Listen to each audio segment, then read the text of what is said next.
Hi YouTube, Tamara here, and today I have a special guest for you. First, let me read you part of Helena Hann-Basquiat's Amazon profile. Helena Hann-Basquiat dabbles in whatever she can get her hands into just to say that she has. She's written cookbooks, 10 volumes of horrible poetry that she bound herself in leather she tanned poorly from cows she raised herself and then slaughtered because she was bored with farming. She has an entire portfolio of macaroni art that she's never shown anyone because she doesn't think that the general populace, or the great unmasked washes, as she calls them, would understand the statement she's trying to make with them. Some people attribute her with inventing the ampersand, but she has never made that claim herself. She was completely self-educated in a private institute in the Catskills while she majored in pop culture and unpopular music. She wrote her doctorate thesis on the themes of John Hughes and awarded herself a doctorate, though it's not generally recognized. That is one of the most hilarious profiles I've ever read, and let me introduce you to the man behind it. Ken Abel, welcome to the broadcast. Thanks, Tamara. So, Ken, your pen name, she seems so bigger than life. Where did you get the idea to create such a extremely interesting character? I feel like she's a character. Yeah, well, she's kind of a character. I mean, she's I'm a very stream of consciousness related person, so I'm often rambling at the mouth, and so um, I've got all these different voices, and I mean I poured some of that into Penny too, who tends to speak like a Dickensian street urchin from time to time, or whatever else strikes her fancy. And Helena was just me turned up full volume. I mean, there's certain ways that you're not really supposed to act or talk, and I have a tendency of putting words into other people's mouths even when I'm having a conversation. So it was only natural for me to break the fourth wall and speak for my audience, and have a conversation with my audience. Helena is just she gets to be extreme both in the highs and the lows. I mean, I could at first it was all very crazy and wacky, and then after a while, I think partly due to maybe disappointment from not catching on as much as I'd hoped to, as well as my own struggles with depression, I was able to pour some of that into Helena, and it became a safe place for me to be utterly raw. So, and as a woman, and I'll tell you this, I've experienced that. I've experienced a great deal more acceptance of that, I think, as a woman online than I think that I would have as a man. I think there's still, for a couple different reasons, I think there's still a lot of lingering sort of gender defined behaviors that are and aren't acceptable for men. As well, women online can be one of two ways: either very, very nurturing or very, very competitive. But I found a lot of acceptance. That's interesting, and that brings up something I wanted to talk to you about, because I know that with many people who use pen names, and of course you kind of went the extra mile with your pen name, but many people who use pen names, it might be for privacy's sake, the freedom of expression, and as you mentioned, being able to be raw and expose yourself, and maybe have more acceptance from the gender of the pen name, as opposed to maybe what you would experience as a male who lives with depression. And I find that very interesting. So, when you think of the olden days, if you harken back to olden times with writing, a lot of times women would use male pen names so that they would have that acceptance So as that'd be writers. taken seriously. Yeah, yeah, that's common. I mean, that's something that I find it's very strange. That, like you said, women had to take on men's names to be taken seriously. You see a lot more women writers now, and in fact, it was I've found it hard to find male writers. I mean, there's this is a huge topic, and there's a lot going on there. Is sometimes you get into I mean, there were certain limitations that I felt. I mean, I certainly didn't fit in among the your mommy bloggers. You know, like I wasn't writing about changing diapers or trips to the mall or whatever. Which, whatever. This is an outlet for people to write, and they write what they want to write. Um, but I certainly had a hard time finding my niche. That's for sure. I think that's difficult. I myself, I don't have any children, so I faced that, not being able to be a mommy blogger, because when you can key into that, you are automatically locked into a kind of audience. And Yeah, when you're not necessarily involved in that realm of life, then it does make it more difficult. And I you think were it's talking. really interesting that you were able to experience that. No, I've constantly said, and everybody's pretty clear on the fact that I wasn't a Trojan horse. I mean, I wasn't trying to sneak in and be a fly on the wall. I mean, sometimes it happened inadvertently, but I was always really careful. You're talking about pen names, and I tell you, there's a big limitation in pen names, especially if you are going to choose one where you can't show up and say hi, I'm Helena. Uh, I wasn't really able to promote my books very much, which is fine. It's one of the main reasons that precipitated my coming out and pulling off the mask, to say that I write these books as this character as Helena, but it's me, and then I write these novels, these pure fictional, mostly horror novels, as Jessica. Although that may have to come to an end too, because if at any point I'm going to be able to attend book fairs and do signings and promote myself, I'm really going to have to own up to my own face, and that's the big thing with pen names. I mean, you can go ahead and call yourself whatever you want, but if you pick something that you're not going to be able to live up to, you're probably shooting yourself in the foot. That's an excellent point.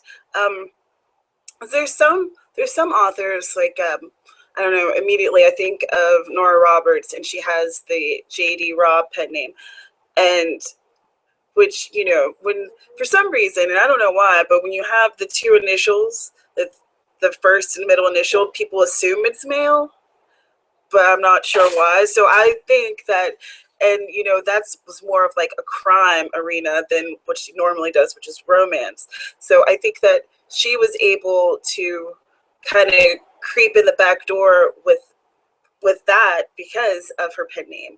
But then eventually, it comes out that you are this person, and I'm not sure if there's a backlash. Did you receive any backlash for being male No, with male pen name? um, it took a few people, a couple of days to sort of mull it over and sort of reflect on probably conversations they'd had with me, just to make sure that I wasn't some sort of a creep. Um, but not at all. If anything, I got a lot of positive response. In fact, if there was any negative feelings, I think people were too, not afraid, but there wasn't a feeling that they could express that and not get shot down by all the other positivity. Like, there's a lot of people that were supporting me, and so if someone had stood up and said, "Hey, you're a jerk" or whatever, they would have just got shot down by the people that were supporting me. Saying about initials, I had, if I had written a novel before and I wrote it under H.K. Abel, um, and I guess that's probably where my future is going back to, because if I want to get an agent and get some stuff published, I'm going to have to show my face and make public appearances and do that kind of stuff. That's just all kind of part and parcel of writing these days. So unless I just get signed to a $1 million HBO deal, and then I'll just become a recluse. The dream. Dream. So, are you going to retire, Helena?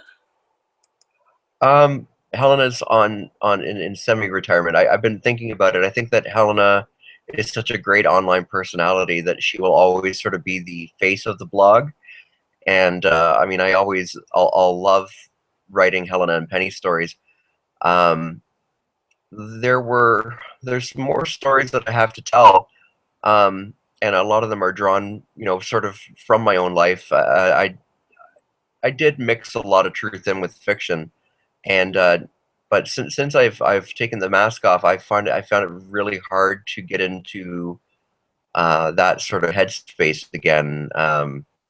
Almost more because maybe it's now that I'm being cowardly, and I know that people will be scrutinizing the work and therefore scrutinizing me.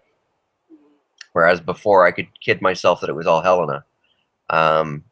But I mean, I can always write the silly stuff. I mean, I'm writing something right now, a sort of a sequel to the previous Jessica project, and Helena and Penny are in it, but it's all very fictional and it's all very lighthearted, and I can totally get behind that. So they'll always be there, but it's my focus is now on my more mainstream and commercial kind of. I mean, it's not horror like genre horror. It's not like your Clive Barker or your stuff that you find under in the back corner of the bookshelf where they're in the bookstore where only the creepy people go, kind of thing. It's more mainstream Stephen King, Dean Koontz kind of stuff. So I mean, I do want to sell books. Oh, of course. You gotta eat. And if you want it to be your full-time gig, you have to sell books. Yeah. Let's talk about the work that you've produced under the Helena pen name and how you've had to kind of be more creative and think outside the box to promote that work. Like with the hashtag Where is Helena project. Oh, you want me to rehash all my failures? It should have all worked. On paper, it should have all worked. I tried doing a few different things. I tried doing some just the first stuff I started with was simple, just Twitter stuff. Just creating a hashtag. Where is Helena, and I mailed out to about 50 different people, handfuls of these postcards with the little, I can't even remember what they're called, but those little codes, the scan codes, you scan it with your phone, it would take you right to the website. It was all very not hot potato, but what's the word I'm looking at for? Like scavenger hunt type thing, to just pass them around and I handed out prizes. I was handing out books. I was handing out music. I was handing out all kinds of stuff. But I think maybe 4 people did it. Like I got maybe 4 or 5 responses. I don't know why. I don't know why it didn't work. Maybe it's just I don't even know. I don't even know. It was my attempt at viral marketing, and it just didn't even work. But what I did do, I tell you, so not to be all negative, the when I was doing the Pub Slush campaign, right near the end, I did that 2-day online party, and it worked. It really did. In fact, if I were ever to do it again, I wouldn't bother. I wouldn't bother sort of setting a goal as far as, I need to raise this much, otherwise it doesn't get supported, because there's different. You can there's lots of different ways you can format fundraising campaigns and pre-order campaigns. Maybe what I would do is I'd just run it for a month, and then every weekend just have one of those parties, because that was great. I mean, that was, not only was a lot of fun, but it sort of served its purpose in that it put people on the spot, saying, "Hey, I've got this book for pre-order. You're here. Don't tell me, oh yeah, I'm going to do that. I'm going to do that. Do it now." You know, as if I was it was literary version of a Tupperware party, right? I mean, you don't go to a Tupperware party or a whatever lingerie party, sex toy party, uh, Girl Scout cookie party. You don't go to a Girl Scout cookie party and say, "I'll grab some of those cookies next week," or "When do you need the money by? I'll get you the money next week." You buy the cookies right then. Maybe I should just include a package of Thin Mints with every book, so that would work. I would have been into it. And to tell the audience a little bit about it, Pub Slush, is that like a campaign site for people who are trying to publish books, or how does it work? It's basically Kickstarter for writers, but also it's a community. It's a community. Writers, agents, publishers, editors. They you belong to these communities, and it's a way of networking. Once if you do a Kickstarter campaign, once your Kickstarter campaign is done, you're done. You've used Kickstarter successfully, and you move on. With Pub Slush, your book then stays in there. You create an author page, and you can drive traffic to Amazon, to wherever, from your Pub Slush page. I mean, I haven't utilized it to its full extent yet. I'm still working on it, but I'm eventually going to have all my books on there, and begin building that profile up, because it can only help to drive traffic to people buying books. But you can do sort of fundraising campaigns for specific goals, or you could even just put your book up on there for pre-order, and no specific marketing goals or whatever, just taking pre-orders through there. And because pre-orders, and this is what I don't think a lot of people appreciate or understand, is that if I write a book and I self-publish and I put it to Amazon, do you know how many copies I have to sell before I have any money at all in my pocket? Just like, because you only get a fraction of royalty, and get this, they hold your royalties until it hits a certain amount. I've got, I don't know how much money I've got sitting there at Amazon, but until it hits a certain amount, I don't get paid out. And if you're only making a couple bucks per book, it could take quite a while before you get paid out. If I do a pre-order campaign, that means that I fulfill all those pre-orders out of my own pocket, but I also get to keep all the profit. So that's realistically the only way that it's not a lot of money, but it's the most money I'm going to see for quite some time. It's like my own advance to myself, here you go. You wrote this book, you've sold 50 copies or however many on the pre-order. And then I get my little, chunk of advance. I use some of it I bought a bunch of promotional copies so that I can still, sell some or give some away to advanced readers or whatever. But then after that, it's basically the little trickle of royalties. But at least this way, I get a little bit of an advance.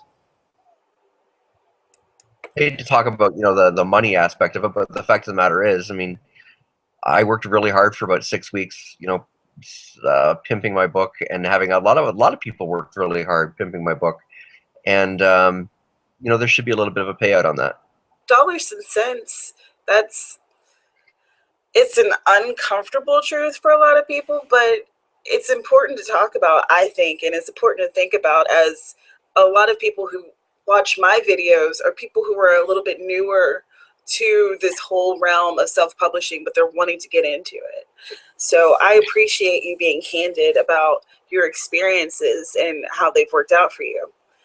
Personally, I loved your campaign. I had so much fun. You became very much more than just a person that's on a page. I learned about your music taste. I learned about your personality and some of your interests. It kind of let me know more about you as a person in addition to your work. And I think that that was something that is sometimes missing in campaigns.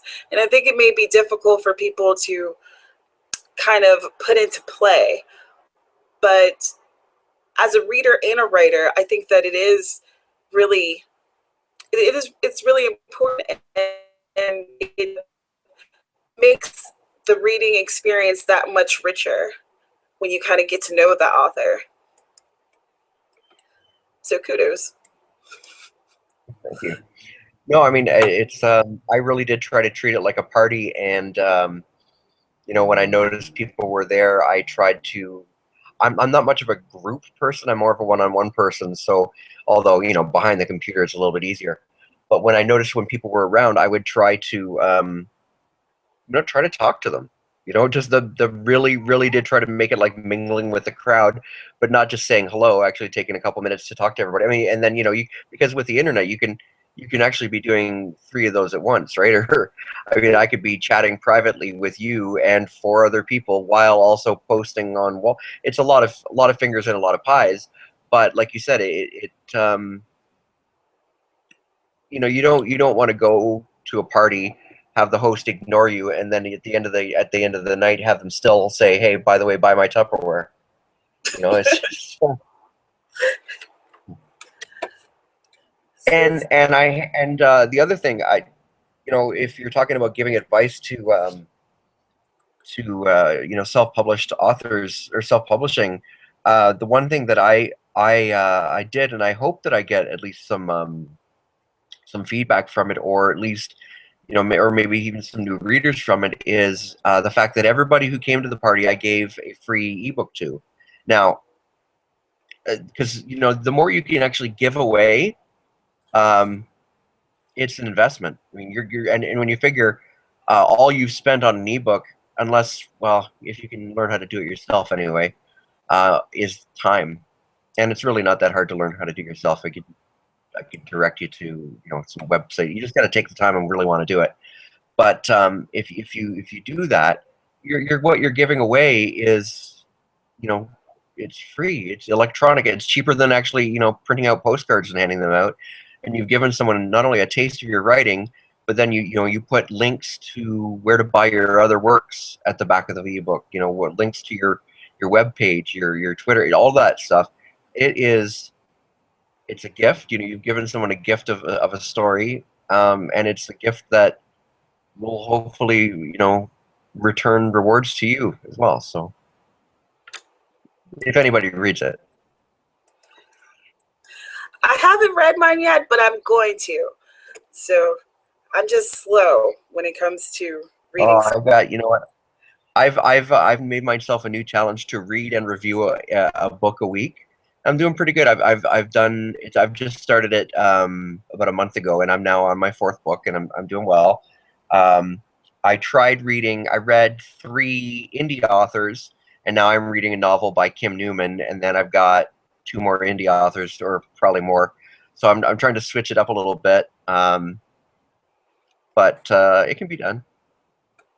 Reading is important for a writer. You gotta read, otherwise you just you get so stuck inside your own the sound of your own voice. I'm always a little I'm always interested in people who say that they're writers but they don't like to read. So I started writing because I loved reading. So I never know. I always wonder, well, why do you write if you hate to read? I'm a chef, but I don't like to eat. Never stress a skinny chef, right? I mean, so the indie authors that you read, where do you find them? How do you find these new people? oh, these are, I mean, real community. I mean, I'm a huge believer in the writers community, and you have to. It's a give and take. If you're going to ask somebody to read your book, you should be willing to read theirs. And I'm not going to lie. I mean, there's been times when somebody's asked me to read something and it's not at all what I would generally pick up for myself. But I've been surprised. Like I just finished a you got to differentiate between your friends and your colleagues, right? I mean, you treat writers like colleagues, but sometimes they're your friends too. I have a friend who writes. She wrote a fantasy novel. It was sort of a kids, well, not kids, like a young adult's fantasy novel, and I loved it, even though that really wouldn't have been something that I would have picked up at the library. Um, and then she just wrote a sort of like a political thriller. Again, I mean, I'd watch a Born Identity or something like that, but it's not. I wouldn't generally gravitate and go, let me go pick up a John le Carré novel or something. Even though I'm sure he's wonderful, it's just not my normal thing. But I enjoyed it, and so that's another thing. I mean, it's important to open up your mind to the possibility that you might like something that you haven't tasted before. Cool. So let me Reciprocity. see. Reciprocity. Oh, I might ask you, when did you start self-publishing? Because you have quite a roster of books underneath your belt already. Yeah, I was a monster. I tell you, I started, I came back to writing in 2 years ago, basically. So 2 years. In two What? years, I've written. Yeah, in 2 years, I've written volume one of Memoirs, volume one, Memoirs, volume two, Jessica, Penelope, um, a collection of short stories, uh, right now an unpublished novel called Chuck that's about 400 pages long, and another novel that's again sitting waiting for editing. So like 5 or 6 books in 2 years, and I'm working on a novel now. It wasn't supposed to be a novel, but the idea just keeps getting bigger, and it's going to be a novel. Um, Probably that one will definitely be out this summer. Um, I had a lot of wasted time to make up on, and when I get an idea in my head, I'll usually work around the clock on it. So I put in a lot of hours, and the my first experience, the Memoirs Volume One, I'll tell you, it's heartbreaking and embarrassing when you put something out and then later you learn um, how unprofessional it looks or whatever. So I've gone back and reformatted and redone Volume One, and I tell you, here's my word of advice to anyone who's actually doing it themselves instead of getting someone else to do it. Pick up a book, pick up an actual published, go to the bookstore paperback book and look at it, and look at everything that's on the cover, every little thing that's on the cover. You may not realize what they are, but you need to realize that there's things called bisect codes, which are basically your category codes. So you see something that says like fiction, horror, fiction, romance, or whatever. This is not just random. This is a library code. There's all these things that you don't realize when because you're not a publisher. You're not familiar with the industry. That you may put out a book that looks great, but because it's missing all these things that are industry standards, it immediately looks unprofessional. Things like footers and headers in your inside book. There's so many formatting things. I actually found a great website because I was just stumbling upon it, and it actually said, what makes your self-published book look self-published? And it just gives all these little details about things that real professional books have. And so now, um, having learned all that, I basically just have templates that I've got that when I'm ready to start publishing and formatting for publishing, it's all there. But I'm telling you, you spend hours and hours just on formatting, and computer glitches where it just goes wrong, and your headers disappear, and you can't figure out how to get them back, and it's a headache. I mean, if you have the funds to pay someone else to do it, pay someone else to do it, but it's a lot of work, and that's why I say it's a lot of work. I know how much work I put into writing. I know how much work I put into publishing. So so yeah, when the time comes for me to publish, I'm gonna ask people, I'm gonna bug people, I'm gonna say, buy my book. I've put a lot of work into it, and you're gonna enjoy it. So Buy my book. Do it. buy my book. Buy it, please. I've got lizards to feed. Ken, I love Crickets don't come chatting cheap. every time we do it. Every time we chat, I really enjoy myself. You are a great person to talk to. And Oh, thank you. I'll do it too. I thank you so much for coming on here and sharing your experiences. I think this has been really valuable, and I've learned a lot, so I'm sure anyone who watches this will as well. Okay, only show me from my good side, though, when you're re-editing. Thanks, everyone who will watch this in the future, and I hope that you learned some things, and have a good day. Bye. Bye.